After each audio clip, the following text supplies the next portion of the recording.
You are Locked On 49ers POSTCAST, part of Locked On Sports Bay Area on the Locked On Podcast Network. Your team every day. Yo, what's up, everyone, and welcome to the Locked On 49ers POSTCAST. I'm Eric Engel, a.k.a. Triple E, former producer for the Murph and Mac Morning Show at KMBR. And man, I am heartbroken. This is the worst Super Bowl loss in 49ers history. The single most gut-wrenching, rip your heart out into a season I have ever endured for any team that I have been a fan of. If you're around my age, I'm 30. You haven't seen a Super Bowl win for the 49ers. How much closer can you get without actually winning the damn thing? How many third downs can one guy convert? Mahomes just willed the Chiefs to victory and proved why he is still the best quarterback in the game. This sucks. This hurts. I'm going to try and get through this show without crying, without cursing. Hopefully I'm just going to try and make it through this 30 minutes. Much love to all the 49ers faithful out there enduring this pain as well. We'll break this whole game down and all the painful permutations. But first, I want to thank all of you for watching us on the Locked On Sports Bay Area YouTube channel. Please hit that subscribe button. Also, thanks for listening on the Locked On 49ers podcast feed. Make sure to check out Locked On 49ers Daily Show for more in-depth coverage. And of course, this episode is brought to you by PrizePicks, the most exciting way to play daily fantasy sports. Go to prizepicks.com/LockedOnNFL and use code all lowercase LockedOnNFL for a first deposit match up to $100. Man, I got all these notes here where I wanted to recap all these key moments from the 49ers game and explain to you guys why Jauan Jennings was going to be the most unlikely Super Bowl MVP we've ever seen. The first player to throw and catch a touchdown in a Super Bowl other than Nick Foles when, shout out the Philly special, or maybe not because, those Eagles fans, who really likes them anyways. But this game, the Niners felt like they had it under control the whole time, and start to finish, this game was earmarked by self-inflicted wounds the entire game. We're going to talk about that. We're going to talk about really, Brock Purdy showed up to play, and we'll talk about that too. We'll talk about the cardiac stress that Jake Moody has inflicted already in one season on this entire 49ers fan base, and how that missed extra point is going to loom so large in every 49er fan's brain for the rest of my lifetime, and how Patrick Mahomes is the best player in the NFL and the real life boogeyman for every 49ers fan going forward. I'm at a loss. Man. This is painful. This is sheer pain. And Purdy just, when he had to have it late in the fourth quarter, just a perfect, flawless drive. The only thing you wish you could have seen on that last play, Chris Jones blew it up. He didn't even have a chance, but Jauan Jennings on the 49ers last offensive play in overtime, Jauan Jennings breaks free, has a wide open look at a touchdown, and Purdy the play is blown up by Chris Jones, and Purdy has to throw off his back foot and just throw the ball away. But Jauan Jennings was wide open for a Super Bowl win right there. It was that close. The entire night, this whole game. I mean, oh man. You had Brock Purdy converting on all these third downs. You had Patrick Mahomes converting on, how many third downs did that guy convert in overtime? It just, third and fourth downs. It was just crazy. Hargrave stuff and other stuff. Pacheco early on in the drive, he forces a 4th and 1. Mahomes scrambles for it and converts. Then he gets a big conversion on 3rd and 7 to Rice.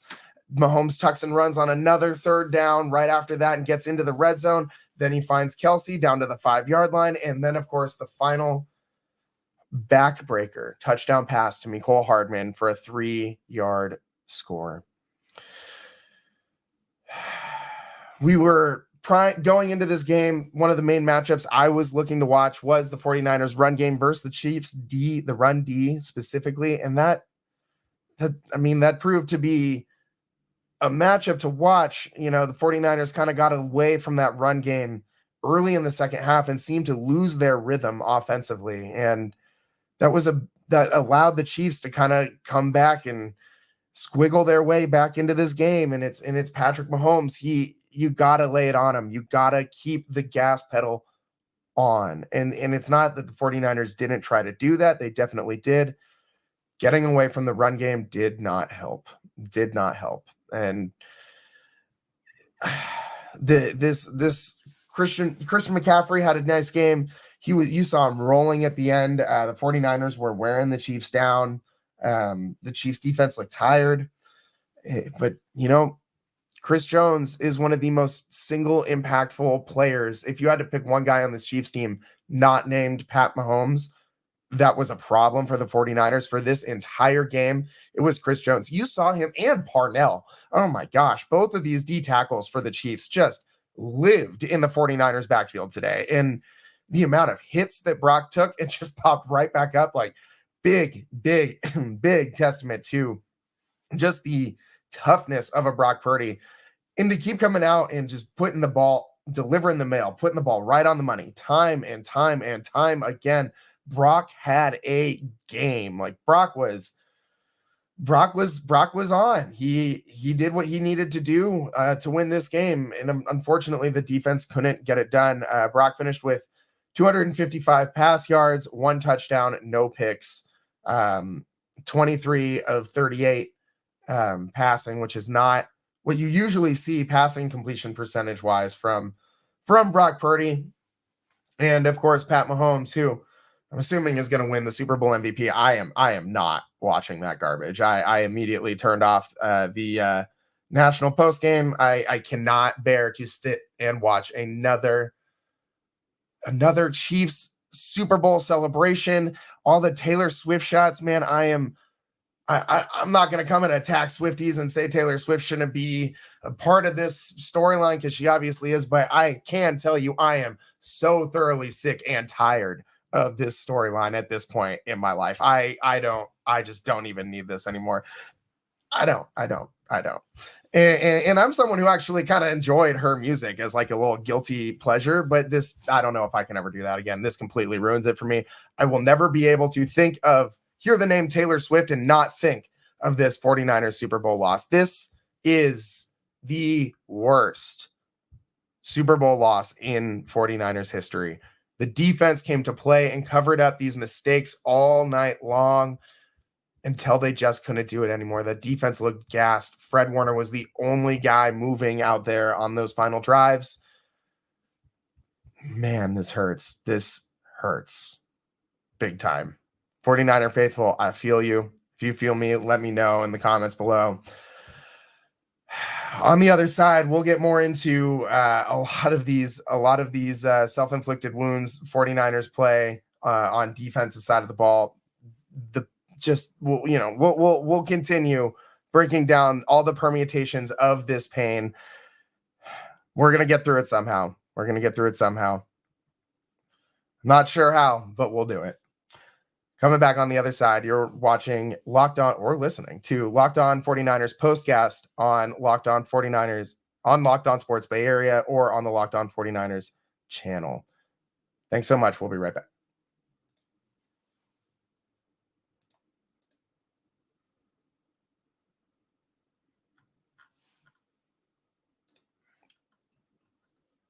Today's episode of Locked On Sports Bay Area is brought to you by PrizePicks, the largest daily fantasy sports platform in North America.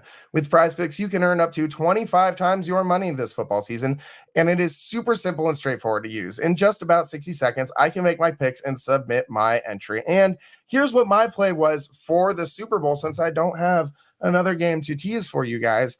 I had Purdy more than 13.5 rush yards, CMC more than 1.5 touchdowns, Kittle more than 0.5 touchdowns, and Pat Mahomes more than 264.5 passing yards. So as you can see, that did not hit for me. It was close. It was close, but no cigar. And again, it is super simple and straightforward to place your bets and withdraw your winnings. So right now, go to prizepicks.com/LockedOnNFL and use code LockedOnNFL, all lowercase, for a first deposit match up to $100. Again, that's prizepicks.com/LockedOnNFL and use code LockedOnNFL, all lowercase, for a first deposit match up to $100. It's PrizePicks, daily fantasy sports made easy.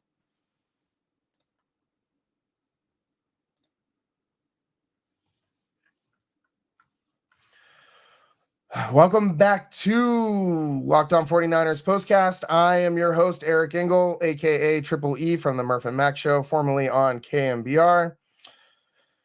I'm trying to find a positive for you guys. I'm trying to find a positive. And one kind of cool thing that happened before the game, Pat Willis enshrined in the Hall of Fame. Pat Willis is probably my personal favorite 49er. I absolutely love Patrick Willis. Had the pleasure of briefly talking to him during my time as a producer at KMBR, and just consummate professional, sincerely nice, genuine guy.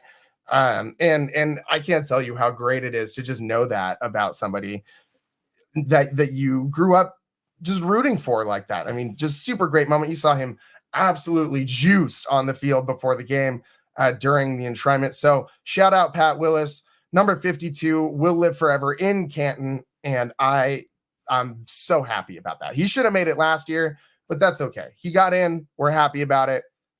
There's a positive for you guys. Now, we gotta discuss some of these self-inflicted wounds.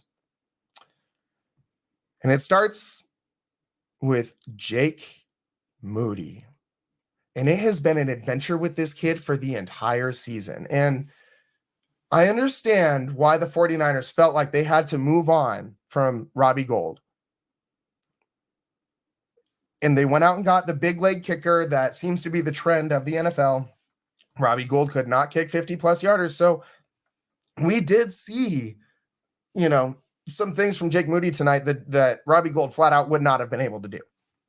Jake Moody, for about like a couple hours, had the Super Bowl record for the longest field goal ever in the Super Bowl, and then you saw Harrison Butker break that record. Moody's kick was 55 yards, and then Butker nailed one from 57. So at least Jake Moody can still have the record for the longest kick by a rookie in the Super Bowl, for whatever that counts. But anyways, this kid has been up and down all season long, missing kicks at big moments in games. Sometimes the Niners have been able to overcome it, and sometimes they haven't. And today they couldn't do it. Just imagine if the Chiefs needed a touchdown in that last drive instead of just a field goal in regulation. Totally changes the complexion of how this game could have played out. This 49ers defense was absolutely solid in the red zone today. Absolutely solid. Not giving up points, not giving up touchdowns in the red zone. Let me just pull this up for you guys really quick here. I meant to write this down. Their red zone, they were 2 for 6 in the red zone. 2 for 6 the Chiefs were. With, of course, one of them being that pass to Marquez Valdez-Scantling, where he was just wide open in the end zone. And then that final play to Mecole Hardman for the game-winning touchdown in overtime. Man, that just is so painful to say. But back to Jake Moody. That extra point, it was blocked. Yes, air quotes blocked. He hit that ball off his ankle and hit the top of the ball and just drove that straight into the line. I mean, he got zero lift on that kick. And this is a PAT. A PAT. You know who never missed a field goal or PAT in their postseason career? Robbie Gould, who's sitting on a couch somewhere, not on this 49ers roster. And I can't think of a time where I needed a kicker, a surefire kicker, as bad as I needed one in this game for this 49ers team. And Jake Moody couldn't get it done. And I'm not saying the whole game is not predicated on this one play. There were so many false start penalties that hurt the 49ers in this one. That's very, very uncommon for this team. False starts and penalties like that are the signs of undisciplined teams, not Super Bowl caliber players. Not in one that was absolutely huge for the 49ers. In overtime, they're driving. They're right there in the goal line at 3rd and 4. I'm sorry, back up a little bit. There was a holding call on the backup tight end who came in for George Kittle when he briefly went out with a shoulder injury in overtime. Resulted in a 2nd and long. Brock comes back, finds Juice for a 13-yard gain. Eliminates that. It eliminates that. Throughout this whole game, there were so many times the 49ers put themselves behind the sticks, but they needed another big conversion from Purdy on another big 3rd down. And he just couldn't get it done. He just couldn't get it done. He had so many times where he did convert. His luck had to run out eventually. Even great players, you can't convert every single time. If they do, they're not just great, they're generational. And that's what we saw on the other side of the ball with Pat Mahomes. All these false start penalties, all these holding penalties, the Niners kicked themselves all day long in this game. All day long. And Brock made so many off-schedule plays despite all of this. And I'm not gonna sit here and complain all night long about this. Not a single, if I remember, not a single holding call called on the Chiefs. You had Chase Young just getting tackled, Nick Bosa getting tackled on the edges. Hargrave even got a sack on a play where he had a lineman's arm like hooked around his neck as he's trying to catch up to Mahomes from behind him. I don't know how you keep the flags in the pocket for that long. Another massive self-inflicted wound we can't ignore was the muffed punt. Just an absolutely terrible luck moment. I don't know how the punt return team doesn't have a signal. I don't know if Darrell Luther did not hear the signal or what was going on, but the punt kicked off his back leg while he's trying to set up blocks for McLeod. Ray McLeod, to his credit, almost snared it, but he couldn't snare that hot shot loose ball. Very next play results in a Chiefs touchdown from Marquez Valdes-Scantling, and the Chiefs took their first lead of the game, 13-10. And that, folks, felt like the game changer here. That was the moment where the 49ers stopped running the football. It started to feel more like a Patrick Mahomes game and less like a San Francisco 49ers game. And the 49ers did have a lot of injuries to overcome in this one as well. These are not excuses. These are just facts. Christian Feliciano goes down in the 3rd quarter with an injury. Kittle came out in overtime with a shoulder for a couple plays. You saw Debo come out with a hamstring for a couple plays.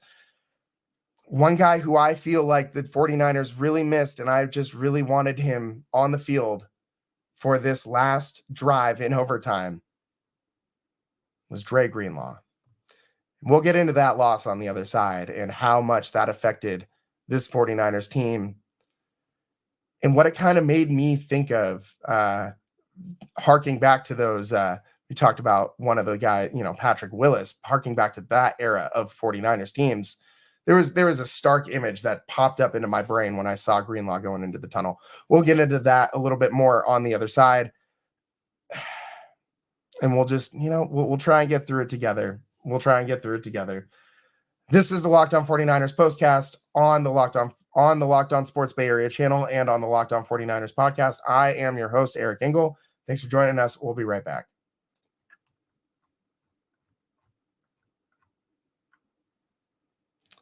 DoorDash went all out for game day, and DoorDash stuff, from all the ads to one lucky winner, cars, snacks, even tax software for their Super Bowl promotions.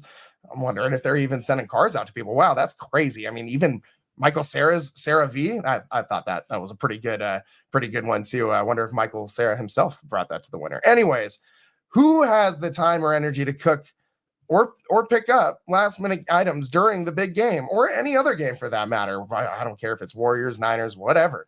Or maybe you're at home. Your at-home bar has been mysteriously cleared out after today's festivities. I know mine's probably going to be pretty cleared out right as soon as this show is up. Trust the fine people at DoorDash to keep you stocked up and locked on to all of the action on the field. DoorDash, your door to more. Head to the DoorDash app and get everything you need delivered. Again, DoorDash, your door to more.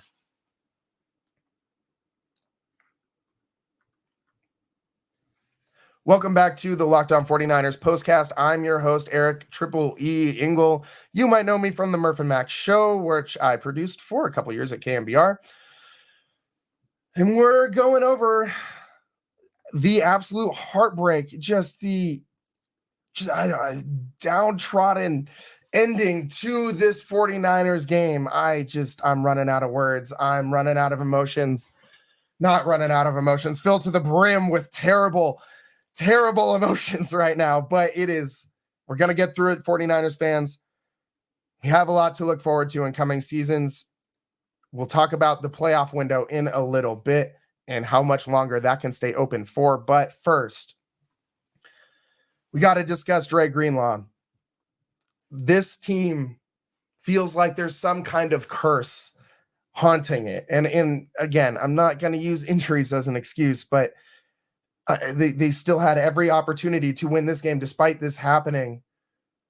But Dre Greenlaw, we don't know what the injury is, but from a totally observational, non-doctoral reference point, guy running off a line on a non-contact injury, going down and immediately grabbing the ankle, that says Achilles to me. And wow, what a loss that proved to be for the 49ers. You saw Burks getting beat over and over and over again by Pacheco to the corner, by Kelsey to the corner. They were hunting Burks on defense, and he held his own. He did a great job, but he is not the linebacker that Dre Greenlaw is. He is not the leader, the intensity. You saw the intensity Dre Greenlaw brought to this team in the first half. I mean, when he was on the field, he was flying around, him and Fred Warner near the ball, every single tackle, every single play. And that's the intensity, the heart, the soul of this 49ers defense. And you needed that going forward. The 49ers still played great, phenomenal Super Bowl caliber defense the rest of this game without him. But when it mattered the most, I kept thinking, man, I wish Dre Greenlaw was here to help spy Patrick Mahomes on these final drives, to keep him from ripping off these scrambles, from breaking that edge contain and just gashing the Niners repeatedly on runs up the middle, on runs on the outside.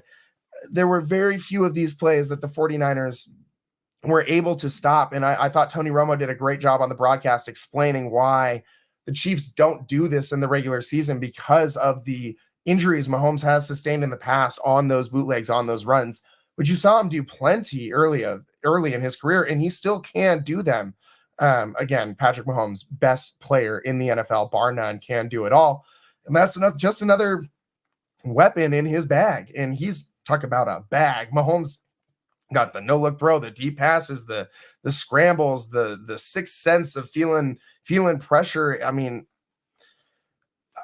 thoroughly impressed by Patrick Mahomes. Will never not be thoroughly impressed by Patrick Mahomes, but he will forever be the boogeyman for the San Francisco 49ers. And I wish we had the 49ers' own version of the defensive boogeyman, who is Dre Greenlaw, the enforcer, to lay some hits, lay some lumber to when Patrick Mahomes is running over the middle, like untouched, to make him feel you know what I mean? And convince him to not do this again. I'm not trying to advocate for anybody getting hurt, but the amount of open running lanes this guy had, the lack of pursuit to the ball that the 49ers defense had was troubling at times. I mean, the only guy who was locked in start to finish was Fred Warner. And I think if Dre Greenlaw's on the field, Fred would have his Robin to his Batman, his that tandem that is the best linebacker tandem in the NFL.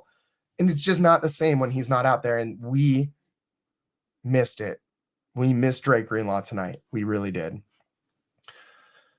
Hopefully he can be back next season, because next season is when things are really going to start to mount up for the 49ers. They are not going to be able to keep this roster together in its current fashion much longer past next season, because you know who becomes contract extension eligible at the end of next season is Brock Purdy.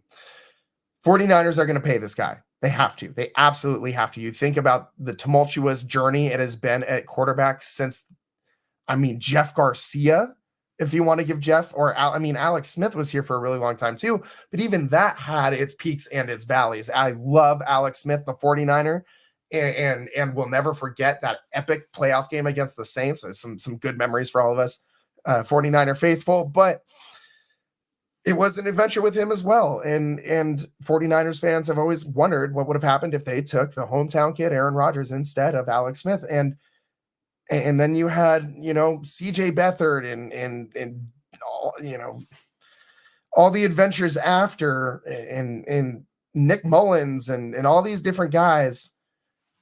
And then you have Jimmy Garoppolo come in and just not, if the 49ers had Jimmy Garoppolo in this game, there's no chance that they're in this game in overtime. Absolute zero chance.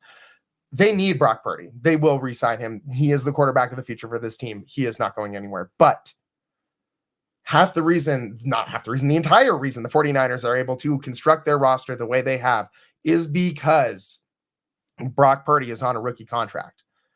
He'll be contract extension eligible next season, and they're going to have to pay the guy. What do you do about other guys? All these other skill positions, all these linebackers, Talanoa Hufanga, hopefully they'll get him back next year too. They got to pay him too soon. All these guys they're going to have to pay, and I don't know where they're going to find the money. They're going to be couch surfing all the seats at Levi's, looking under him for coins at this point, trying to pay all these guys. And the 49ers are not strapped for cash. It's just that's just the reality of trying to keep a team like this together. There are so many superstars all the way across this team.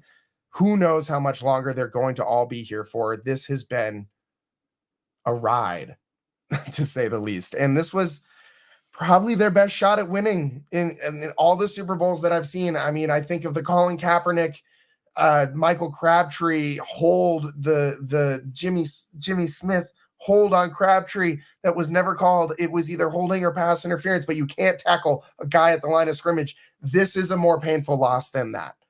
This is a more painful loss than Greg Roman deciding to throw the ball 4 times in the red zone with the number 1 rushing offense in the NFL back when they lost to the Ravens.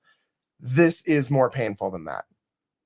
This is more painful than watching Jimmy G overthrow Emmanuel Sanders right into the arms of a Chiefs defender and watching Pat Mahomes come back last time. The only thing worse than watching it then is having to watch it a second time tonight. Patrick Mahomes has absolutely decimated the hearts of 49ers fans everywhere, and he will live in infamy in the city by the bay and throughout the entire San Francisco Bay Area. This sucks. There's no other way to couch this. There's no other way to say this. This sucks. And I am hurting just as much as the rest of you 49ers faithful are. Again, this is the most gut-wrenching, rip your heart out end to a season I have ever endured for any team that I have been a fan of. How much closer to winning a Super Bowl can you get without actually winning the damn thing? It's going to be a long off season. But I do expect the 49ers to be right back there with a vengeance next year. That's about all the time that we have for today. Try not to think about that Jake Moody miss as much as I know I'm going to be thinking about it for the next eternity. But thank you guys for joining us. Thank you for suffering through this post game with me. Kansas City Chiefs take Super Bowl 58 in Las Vegas over the 49ers as they come up just short, and Patrick Mahomes, the boogeyman, does it again. Best player in the NFL. At some point, you got to just put your hands up and say, what are you going to do? Thank you so much for staying with us.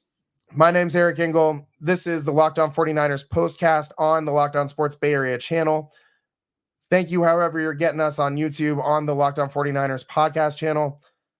We'll be back tomorrow after the Warriors Jazz game, recapping that. It is a huge game for Warriors playoff positioning and a nice distraction for all you Bay Area sports fans. Let's focus on those playoff bound dubs and find some way to get through this offseason. Thanks for joining. Thanks for sticking with us. I'm Eric Engel. See you next time. Peace.